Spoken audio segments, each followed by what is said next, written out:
যাই, ভুলতে আমাদের এক মুহূর্ত সময় লাগে না। এই বিএনপি তাদের 31 দফায় বলেছে, আপনারা পারেন পড়বেন 31 দফা 21 নম্বর দফাটা, সেখানে তারা বলেছে যে স্থানীয় সরকারের কোথাও তারা কোনো প্রশাসক নিয়োগ করবে না।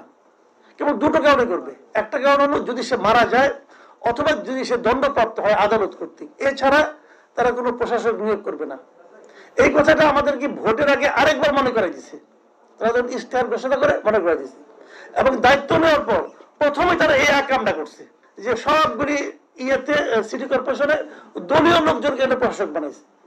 আগে তো তার ছিল একটা জিনিস যে প্রশাসক নিয়োগ করতে হলে সরকারি কর্মকর্তাকে নিয়োগ করবে, এইবার তারা দলীয় লোককে নিয়োগ করছে। তো লাভটা কি? আপনারা কি কথা আপনি বলেছেন আর কি কথা আপনি এখন পড়ছেন, তাহলে কোনটা আমরা মানবো? আগেরটা কি মুখ দিয়ে বলেন নাই, অন্য কোনো জায়গাতে বলছেন?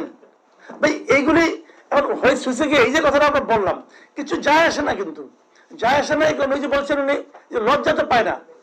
এখন যদি আপনি সিদ্ধান্ত নেন যে আমি লজ্জা পাবো না, পৃথিবীর কোনো শক্তি নাই আপনাকে লজ্জা দেয়, কারণ আপনি তো সিদ্ধান্ত নিয়ে বসছেন। আপনি সিদ্ধান্ত নিয়ে বসছেন যে আমি যে কথাটা বলেছি সেই কথাটা আমি করবো না। তারপর যদি সিদ্ধান্ত না, আপনাকে আমরা বললাম কি বললাম না, অথবা আমরা কি বললাম না, কোনো আসা যায় না। তাহলে তো বলবেন তাহলে 5 বছর পরে কি হবে, আবার কি ভোট চাইতে আসবে না? তো 2008-এ ইলেকটেড হওয়ার পর হাসিনা ভোট চাইতে আসছিল আপনাদের কাছে? আসে নাই তো। তো না আসার পর তো আমরা জানি, ওনারা না আসার পর জানে। আমরা যারা পাবলিক আছে আমরাও টুকটাক জানি যে না আসলে পরে 24 আবার কি হয়।